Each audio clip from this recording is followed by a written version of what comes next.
ചേട്ടൻ ഇതിലെ കാസ്റ്റിംഗ് ചെയ്യണതും ചേട്ടൻ തന്നെയായിരുന്നു? അല്ല.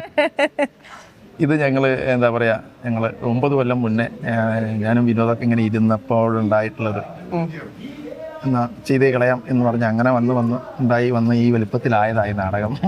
ഇപ്പൊ ഈ പുതിയ കുട്ടികൾ നേരത്തെ അഭിനയിച്ചവരുണ്ടോ അത് പുതുമുഖങ്ങളാണോ ഉള്ളത്? പുതിയ കുട്ടികളുണ്ട്, നേരത്തെ അഭിനയിച്ചവരും ഉണ്ട്. അവരൊക്കെ ഇപ്പോൾ വലിയ കുട്ടികളായി. അവരിപ്പം കഥാപാത്രങ്ങളുടെ രൂപത്തിലും ഭാവത്തിലും വ്യത്യാസം വരുത്തി അവർ അഭിനയിക്കുന്നുണ്ട് നമ്മളും കൂടെ. ഇപ്പം സിനിമയിൽ നിന്ന് കാസ്റ്റിംഗ് ഡയറക്ടർ, പിന്നെ ഒരുപാട് നല്ല നല്ല ക്യാരക്ടേഴ്സ്, പാലേരി മാണിക്യം, കിസ്മത്ത് പോലുള്ള സിനിമയിൽ ഒരുപാട് നല്ല നല്ല ക്യാരക്ടേഴ്സ് ചെയ്തു. സിനിമയിൽ നാടകത്തിലേക്ക് വീണ്ടും എനിക്ക് തോന്നുന്നു നാടകത്തിൽ നിന്ന് സിനിമയിലേക്ക് ഇപ്പൊ ആ ഒരു എന്താ പറയാ ചേഞ്ച് അങ്ങനെ കംഫർട്ടബിൾ ആയിട്ട് എവിടെയാണ് തോന്നുന്നത്? രണ്ടും രണ്ട് മീഡിയ ആണ്. അത് രണ്ടും നമ്മുടേതായ രീതിയിൽ ആസ്വദിക്കുക എന്നുള്ളതാണ്. അപ്പം നാടകം ഞാൻ എന്നും ചെയ്തുകൊണ്ടിരിക്കുന്നതാണ്.